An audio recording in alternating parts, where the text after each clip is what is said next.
Funding for the Hinckley Report is made possible in part by the George S. and Delora Story Eccles Foundation and the Cleone Peterson Eccles Endowment Fund.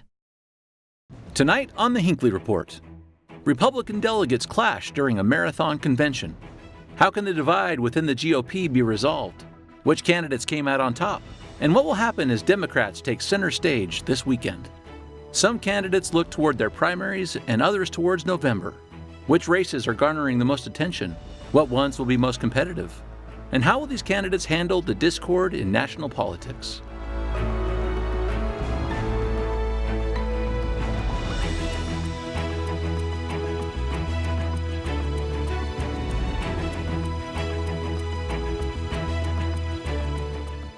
Good evening, and welcome to the Hinckley Report. I'm Jason Perry, director of the Hinckley Institute of Politics.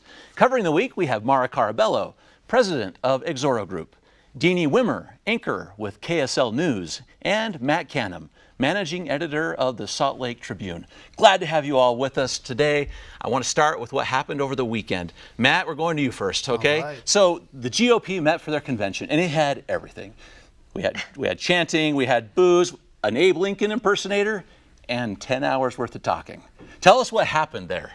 This was kind of like a normal convention just on steroids, in the sense that there's always infighting over these bylaws. These are party insiders who this is their chance to grab the microphone and change some direction in the party. But it's also where you nominate candidates for the election. And usually this is a chance either to winnow it down to 2 that would go to the primary in June, or if you get enough support, over 60%, you have the potential to claim the nomination.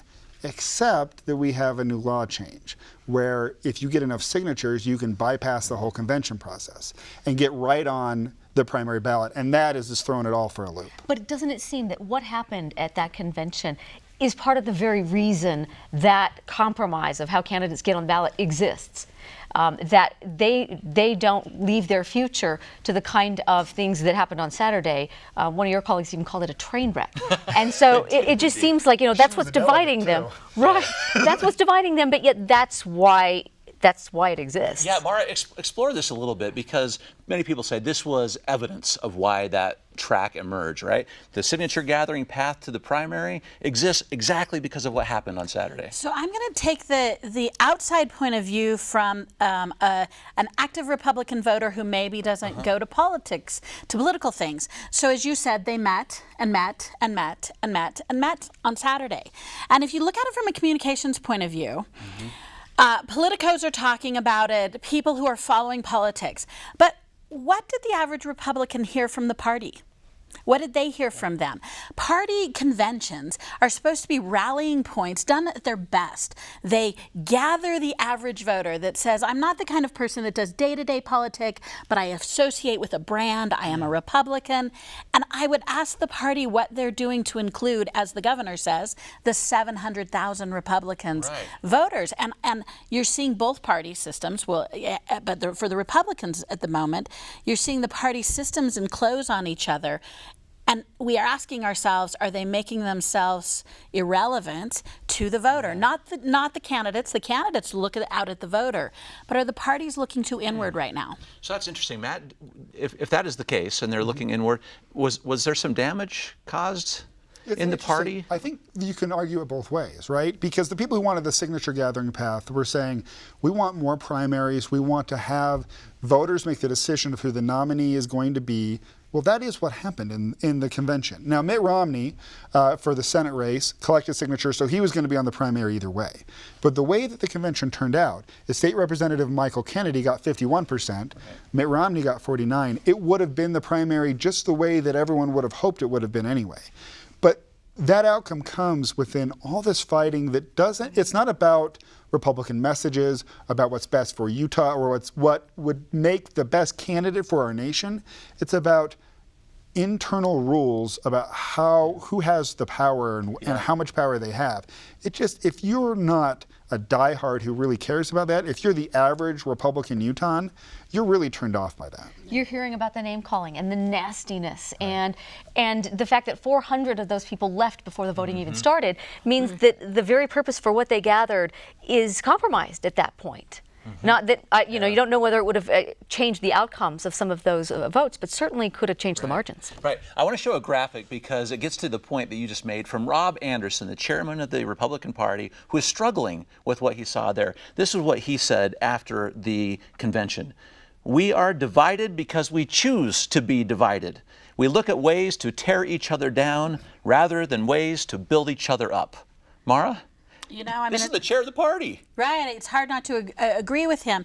You know, I want to give him some credit. When he came in, he did tackle the middle ground. I think he is trying to balance both sides. I mean, my sensibility tells me that the initiative that's moving to add a more robust primary, if I were the party chair, I would see that as a lifeline. I would see that as a way of modernizing. I would see it as a way of taking my values and the people who are spending a lot of time on them and bringing them out a little more. I think there's some modernization. If you look at states who have robust primaries, they have very strong parties who fundraise well and grassroots well because there are real tangible points to rally around, and as Matt said, not esoteric points. That's interesting. Deanie, sometimes people say when they call in or they talk to reporters, primaries are terrible. Can't believe the convention is putting out people after go to primary. Is that necessarily a bad thing? Well, again, primaries are a good thing. It's always good to have competition, but it's also good to feel like the majority are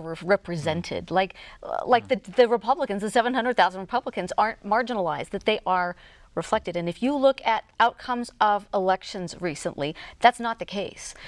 John Curtis in the race to fill Jason Chaffetz's seat, he only got 9% of the delegates, but he won overwhelmingly. And so there is a disconnect. And so they've got to feel like that the candidates are coming out are representative of the whole. Right, People who have power want to hold on to power. And the delegates for both the Republicans and the Democrats have had a tremendous amount of power in our state.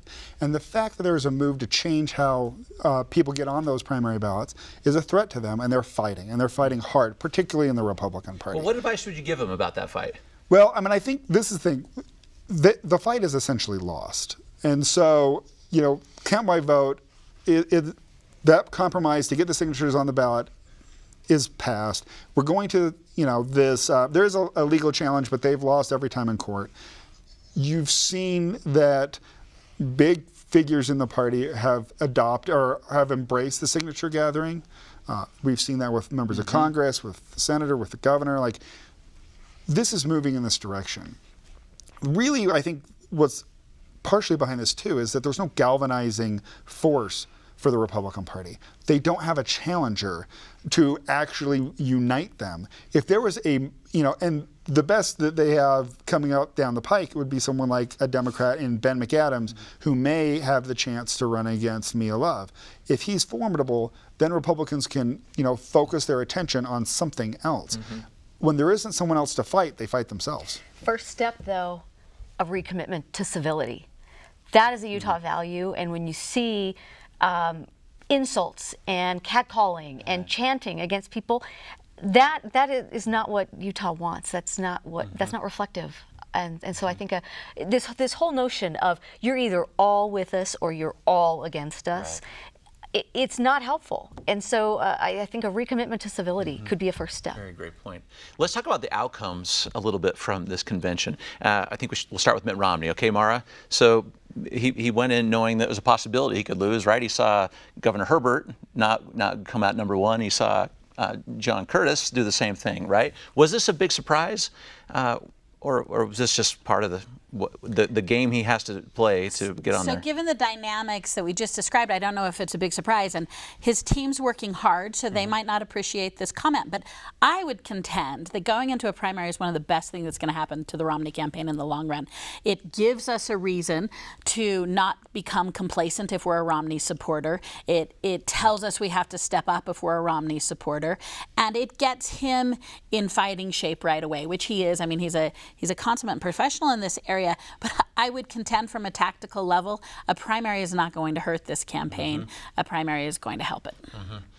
What are you seeing from this race? Michael Kennedy is kind of making a run, but virtually unknown in the state. He's I think 3-term House member from Alpine. He is a doctor and a lawyer who's focused most of his state legislative career on health issues. He is not well known. he has a little bit of his own money, but he doesn't have a lot of campaign apparatus behind him. And I don't see massive political differences between him and Mitt Romney that would make an easy campaign foothold for him. What are you going to criticize Mitt Romney for? Like, how are you going to differentiate yourself? I am not sure how he's going to do that. I'm sure he will try. I don't know where he will start. And the fact that I don't know where he's going to start is a problem for the Kennedy campaign. He needs to make up ground fast. He needs to hit hard and consistently. It needs to be a clean message. And I'm not sure what that would be at this point. Do you need a lot of talk about Mitt Romney being at the top of the ticket, that may help Republicans down the ticket, like Mia Love, for example? Do you see that happening? Are people going to show up for Mitt Romney and there's a corresponding benefit to everyone else? I certainly think it could. I certainly think it will help for turnout and interest, just people following the election and getting re-energized, where this whole process might have kind of disappointed or disaffected people. This will re-energize people to get out to the vote and to get out and be more interested in politics. Hoping that's okay. Go ahead, Matt. I was just going to say, I think the hard part with that is I think it's possible if people think the race is in any way competitive. If everyone knows that Mitt Romney is going to be the next senator, if every poll shows him up by 40 points, it sends a signal to voters or to anyone who's paying attention that you can vote if you want to do your civic duty, but if you don't, the outcome you want is probably going to happen anyway. And so that's the challenge that Utah faces in every single election is, we have low voter turnout, but part of the reason is you need to have a reason to vote. Let's stay on turnout for a second. Let me get too wonky for just a second. Because I've been doing some numbers this week. We're trying to do some predictive modeling right now. And what's interesting about this election that we've never seen is we potentially have some well-funded congressional campaigns. We have a well-funded federal Senate race. And then we have 4 or 5 issues that are also wanting to do some speaking to us. That is more than we see in some presidential years in terms of communications. And that direct media effect of interest will be fascinating to see if that's what bumps turnout. And then you look at the Romney factor and say, okay, maybe another issue got me to the poll, but now do I down ballot any differently because of the Romney? So it's a little wonky, but I think this year we've got a lot of forces coming together to bring voters' attention in November that we haven't seen for a long time. Can we throw out an interesting alternative here? If you say there might be another issue, I want to talk about what Lieutenant Governor Cox said this week. Interesting. Maybe people come Mitt Romney, maybe for something else. I want to show this graphic because this is how he thinks it might work. He said, "Am I crazy for thinking that medical marijuana has a much bigger chance to impact turnout and change the electoral demographic this year?" Is this the alternative issue? What do you think? He's not crazy. I mean, look at how much we're talking about this. This has been a year, and it's got all the interesting components, right? I mean, it's something we know. It's illicit. It's not. It's medical. It's got a lot going on to draw interest. And it has legs. It keeps you. Just when you think the legislature's defeated it, it comes back. Just when you think that the issue's done, the governor opposes it. The LDS Church comes out and opposes of it. You have parents making compelling arguments of how this could help children, and I mean, I do think it's an emotional issue. Do you think people... Oh, go ahead. I was just going to say the Hinckley Institute and the Salt Lake Tribune have done a few polls on this one, and our most recent one was back in January. But what it showed was that overwhelming support for a medical marijuana initiative that would help people who have certain medical conditions. 64% of Republicans favored it. It was like 90% of Democrats and a huge percentage of independents. So I don't think it will depress Republican turnout but it could bring some people who don't tend to vote, those independents, into the race. Now, how do you predict what those people will do in the other elections? I have no idea.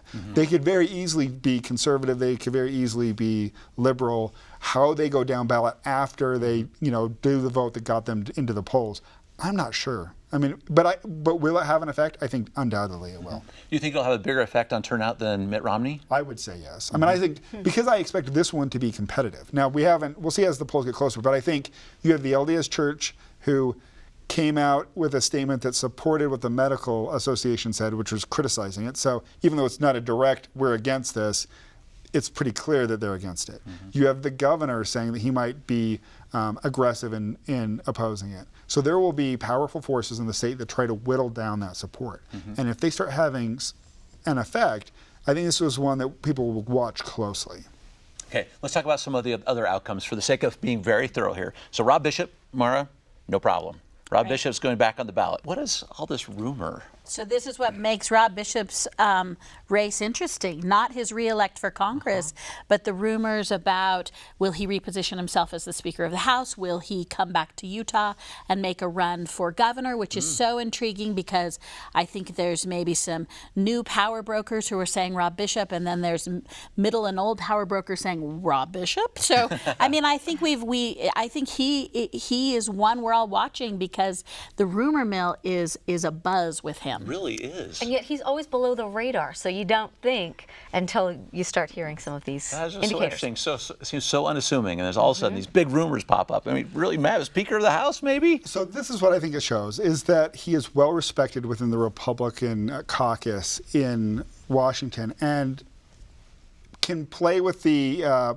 major mainstream forces like Paul Ryan, but also with some of the far more conservative forces who sometimes put up a speaker or a potential speaker candidate, but they don't really have a chance. They see him as someone who might actually have a chance. Now, he's clearly not the front runner for that position. And also there's the election that might change which party gets to pick the speaker. Depending on the outcome Depending on the outcome of the Maybe the minority Right, leader. but it shows the respect he has. The reason he's talked about leaving is that his chairmanship ends. That's the reason. And so if he had another seat of power, that might change his calculus. What would he gain? Do you think he would gain anything by coming back to Utah? That was interesting, an interesting thought to me. So when I think of Rob, one of the things I go back to is I've never met a better systems guy, right? When he first went to Congress, what did he say? If I could be anything, I'd be the parliamentarian. That man, He did say that. and when he was Speaker of the House for the state of Utah, no one ran a better last day. He knows systems so well and is deeply rooted in being a civics teacher. And so I think there's a draw for him to improve and use our our republic system that is just, he really at his heart, I think, is a civics teacher. But the man knows systems better than anyone, and that's why he's formidable, I think. Okay, 2nd District. Chris Stewart, not going to have a primary, did very well and didn't get signatures, right? So Matt, this is considered a pretty Democratic district that he is running, or at least for Utah. For Utah. It does include Salt Lake City. I don't think, the Democratic Party has analyzed these numbers, looked at voting trends, and has decided this is not where they're going to put their weight. And they've done it for the last few elections. If that's the right call or not, I'm not sure. Chris Stewart has never been very seriously challenged. And so, once again, it looks like the Democrat who comes out of that race at the Democratic convention will have just a massive uphill battle. His district includes Salt Lake City, which is obviously a very liberal city and a very conservative state, but so many of the voters are north of that, and because of that, he doesn't have to pay much attention to the voters in Salt Lake City to win re-election. But what's interesting is he still doesn't have that high name recognition. No, for as long as he's been in office, you would think that he would be better known and better recognized, and he still is not. He's done much more national media attention because of his seat on the House Intelligence Committee and his role in the Russia investigation more recently. I don't know if that will change whether he's well known or not, but that's the one thing where he's starting to get more traction. Talk about candidates that are trying to make their name known. We have a repeat in the 3rd Congressional District. Interestingly, Chris Herod and John Curtis are back at it, right? Rematch. A rematch. Deanie, are we going to see anything different in this rematch, or is this going to be kind of like the same book? We've seen this before, and I don't think we're going to see a lot different. The one thing that is different right now is that John Curtis does have a little bit of incumbency behind him. So he did emerge from the convention a little stronger, and I think he's hit the ground running and represented that district well. So I think we'll see a lot of the same, but maybe with more people giving Chris Stewart the nod. Well, in John Curtis's race, you have more votes this time. In a special election, there just wasn't a lot of turnout. So in midterms also don't have amazing turnout, but they'll have better than a special election, and that should also help the freshman representative in the sense that his opponent is running to the right of him.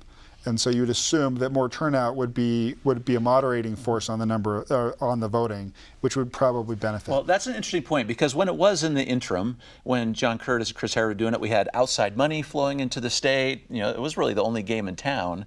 Is any of that going to happen this time, Mara, do you think?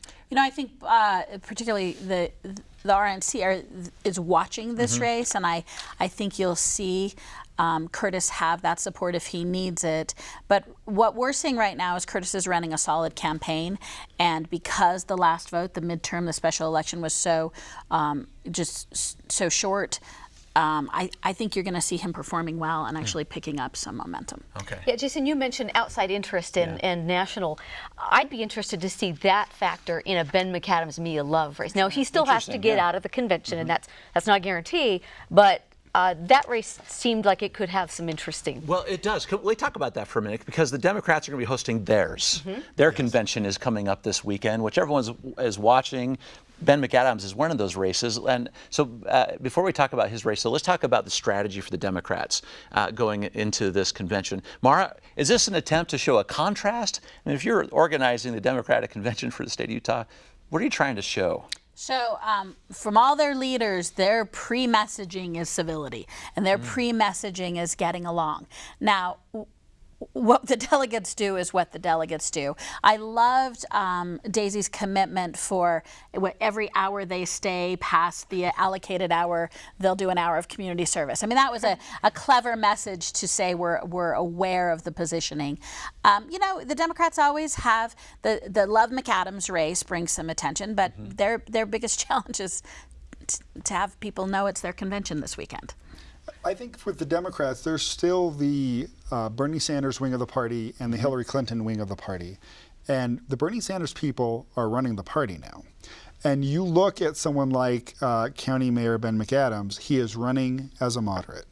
And there will be people in the Democratic Party who don't want a moderate. They want a liberal. They want someone who represents strong Democratic values. And he has 4 challengers, I believe, all who are running to the left of him. So I think it's likely that he'll end up with the nomination. Could he get a primary? Easily.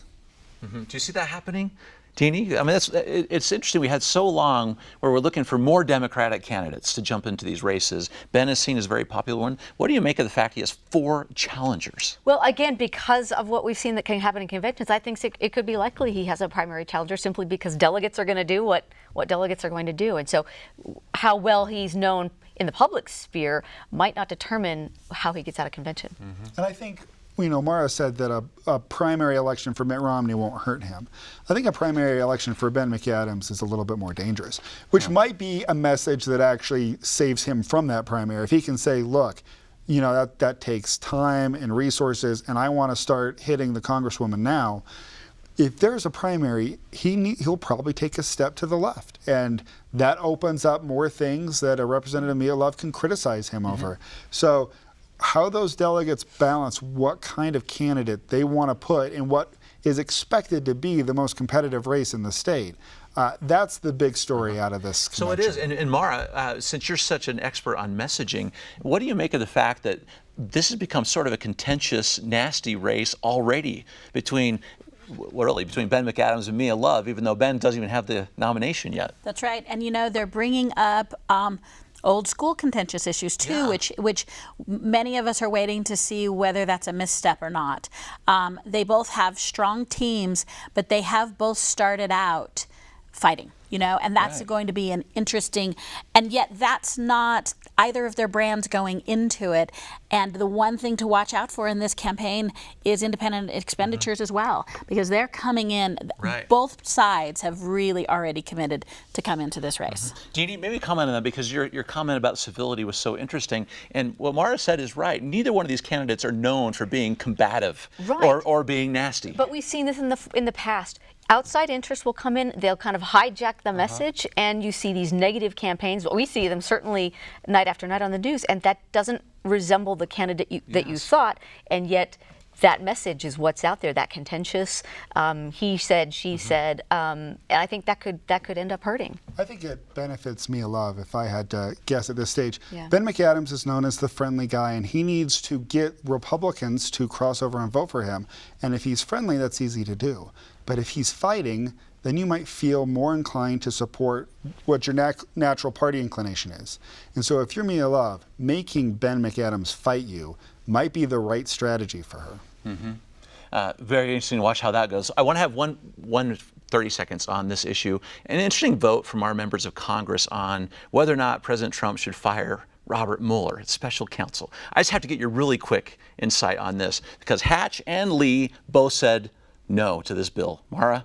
So, you know, Hatch is doing the most artful job, I think, in saying the why he's doing it. I think he's leaning heavily on precedent and his experience and trying to toe the line. So I'm going to give a shout out to Hatch as being artful there. As being artful about that. Is this really a constitutional issue in the making? Matt? You know, it could be. I think part of what sometimes politicians do is look to the future. They don't want a special counsel down the road to have more power than the special counsel now. That's going to have to be it for tonight. Thank you for your great insight on these very important political questions. That's it for this season of the Hinckley Report. Thank you for joining us as we've discussed the toughest issues facing our state. Continue to follow us online for more web extras and summer content at kued.org/Hinckley Report. Thank you and good night.